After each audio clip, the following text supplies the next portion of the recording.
Alright, well, this is it. The new standard for impeachment has been set.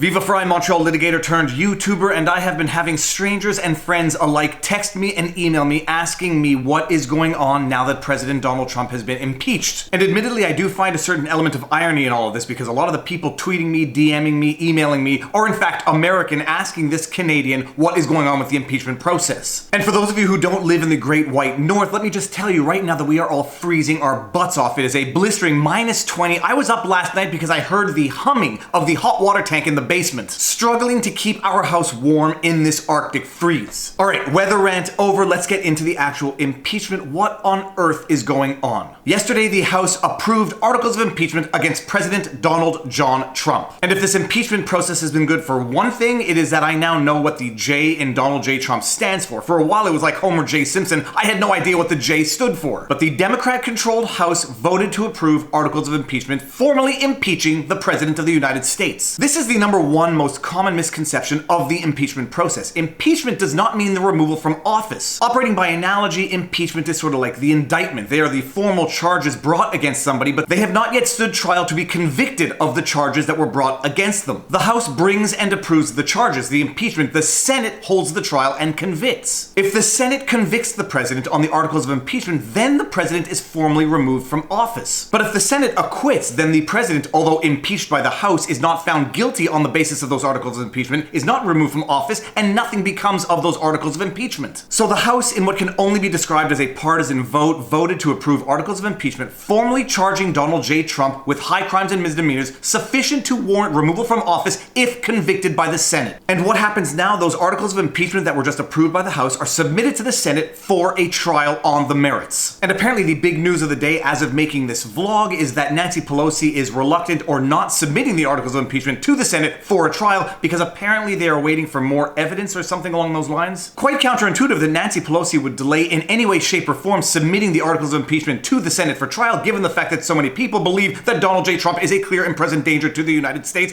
and the electoral process. Is a clear and present danger to our free and fair elections and to our national security. Okay, but whatever. That can be argued to be partisan talking points, and we don't need to do that in this video. Regardless, I will leave it up to the pundits to pundify. Today, we're going to do something that I suspect 95% of the people out there are not going to do. We are going to walk through the actual articles of impeachment. Let's get started. You know what? It's not even a video. I don't know why I'm hitting my spacebar. Let's just start reading. 116th Congress, First Session, H-Res, as of yet unnumbered. Impeaching Donald John Trump, President of the United States, for high crimes and misdemeanors. Resolution. Resolved that Donald J. Trump, President of the United States, is impeached for high crimes and misdemeanors, and that the following articles of impeachment be exhibited to the United States Senate. And there you have it in the first paragraph. This is a resolution passed by the House to be submitted to the Senate for trial on the impeachment articles themselves. And when I say that this was a purely partisan vote, this is not just a talking point that you might find on Fox News. This was, in fact, a purely partisan vote. With the exception of one independent, Justin Amash, who voted in favor of the articles of impeachment, the only people who voted in support of the articles of impeachment were Democrats. You had Tulsi Gabbard voting present, which is neither for nor against, and you had 3 Democrats defecting and voting against the impeachment articles. And you did not have one Republican voting in favor of the articles of impeachment. What was a little over a year ago described as a process that should never become a partisan process has become a purely partisan process. But I think the Speaker is absolutely right. In its absence,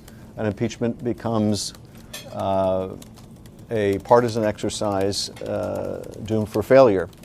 And I see little to be gained by putting the country through that kind of wrenching experience. As I've often remarked in the past, the only thing worse than putting the country through the trauma of an impeachment is putting the country through the trauma of a failed impeachment.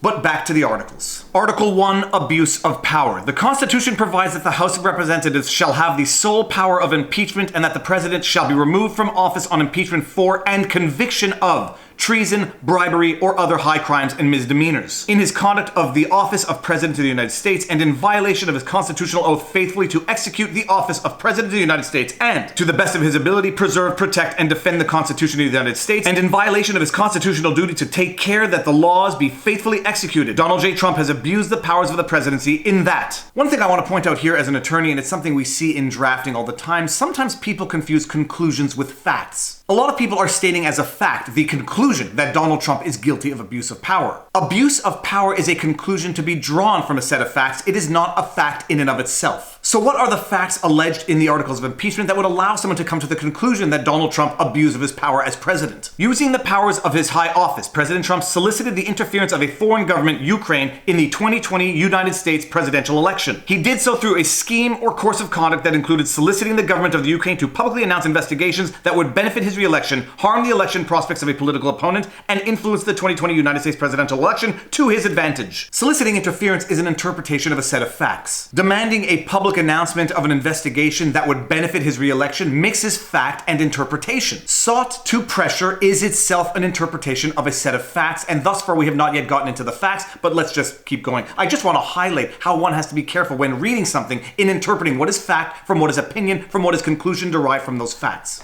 Back to it. President Trump also sought to pressure the government of Ukraine to take these steps by conditioning official United States government acts of significant value to Ukraine on its public announcement of the investigation. President Trump engaged in this scheme or course of conduct for corrupt purposes in pursuit of personal political benefit. In so doing, President Trump used the powers of the presidency in a manner that compromised the national security of the United States and undermined the integrity of the United States democratic process. He thus ignored and injured the interests of the nation. President Trump engaged in this scheme or course of conduct through the following means. And now we should get some hard facts. President Trump, acting both directly and through his agents within and outside the United States government, corruptly solicited the government of the Ukraine to publicly announce investigations into a political opponent, former Vice President Joseph R. Biden Jr., and a discredited theory promoted by Russia alleging that Ukraine, rather than Russia, interfered in the 2016 United States presidential election. And here at page 3, we finally have our first two statements of fact, infused with opinion, but statements of fact nonetheless. Those allegations of fact are that Trump pressured the president of Ukraine to make some sort of public announcement that they were investigating his political rival Joe Biden, and that they announced that they were going to investigate whether or not it was the Ukraine and not Russia that interfered with the 2016 presidential elections. Now, all of this stems from the now infamous telephone conversation that Trump had with the president of Ukraine, Zelensky. But those are the two statements of fact. Now, how are they in fact infused with statements of opinion? Corruptly solicited. Corrupt is a conclusion. It is a question of interpretation. It is not a question of fact. So the allegation in the articles of impeachment are in fact that President Trump corruptly solicited, not just solicited, but corruptly so, the president of the Ukraine to publicly announce an investigation into his political rival, Joe Biden. Now, as a pure matter of fact from the transcript, if Trump did solicit an investigation into anyone, it was into Joe Biden's son and not to Joe Biden himself.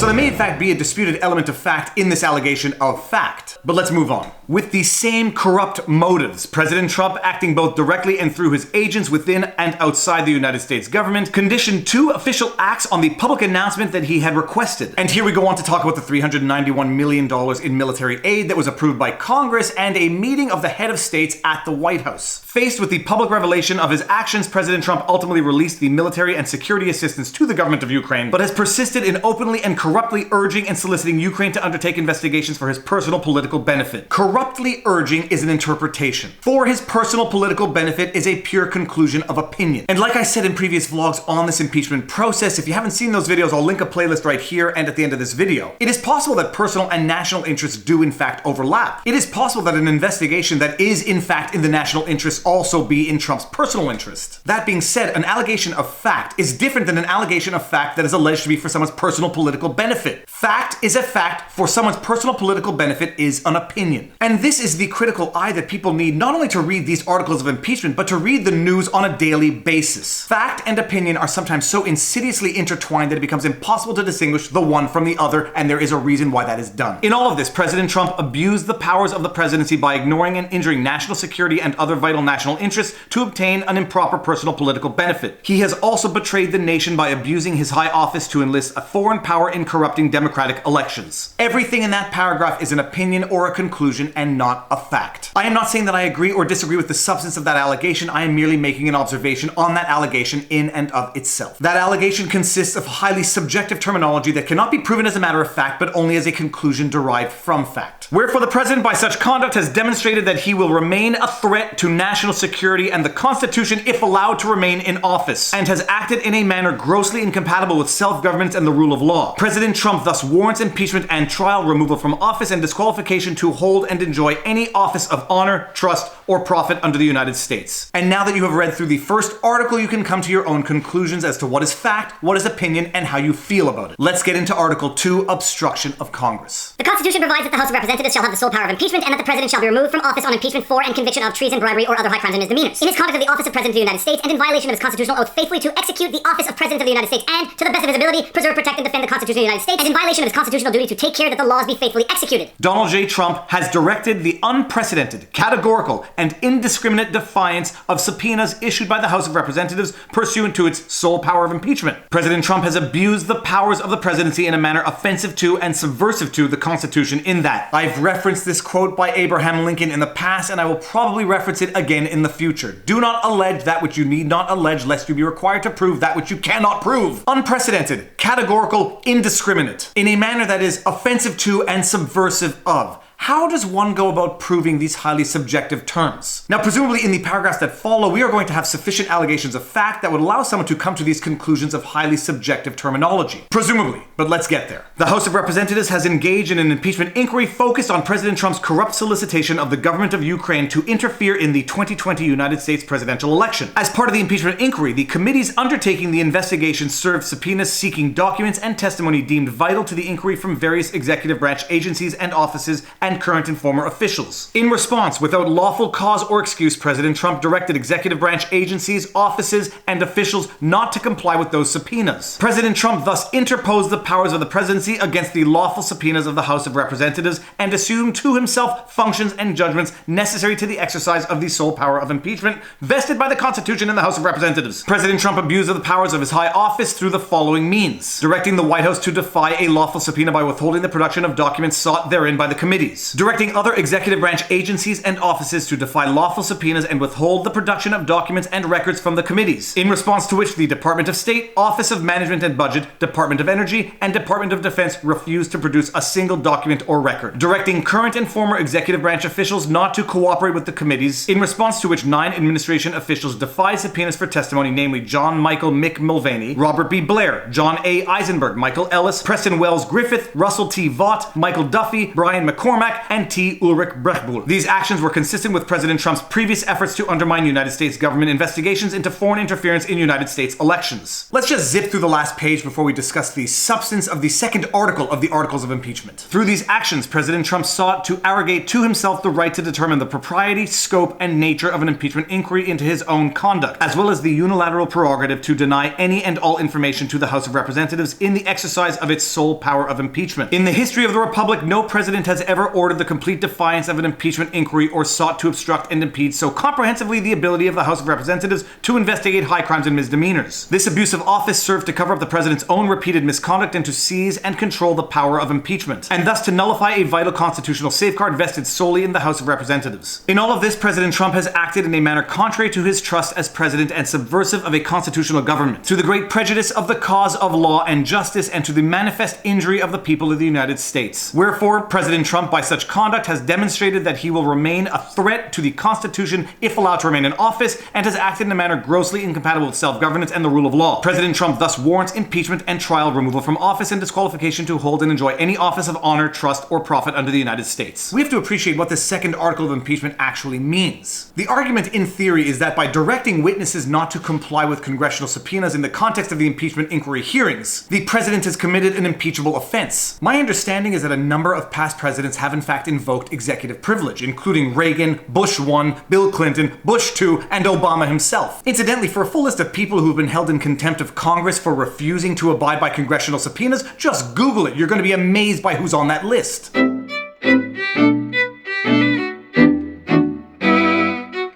But one has to appreciate the argument as drafted in the Articles of Impeachment. The critical and subtle qualification as drafted in these Articles of Impeachment is that no president has exercised executive privilege in the context of an impeachment inquiry. By now, we probably all know that in the history of the United States of America, only 3 presidents have been impeached: Andrew Johnson, Bill Clinton, and Donald Trump. And neither Andrew Johnson nor Bill Clinton were convicted by the Senate, so no president has been impeached and removed from office in the history of the United States of America. Article 2 of these Articles of Impeachment charged the president with obstruction of Congress sufficient to warrant impeachment and removal from office. The argument being that although prior administrations have defied congressional subpoenas, none have done it in the context of impeachment inquiries. That is the argument. And I was watching the impeachment vote yesterday, and at one point I heard Nadler say that President Trump did not invoke executive privilege to explain why they were defying the congressional subpoenas. The gentleman from Wisconsin knows full well the president asserted no privileges here.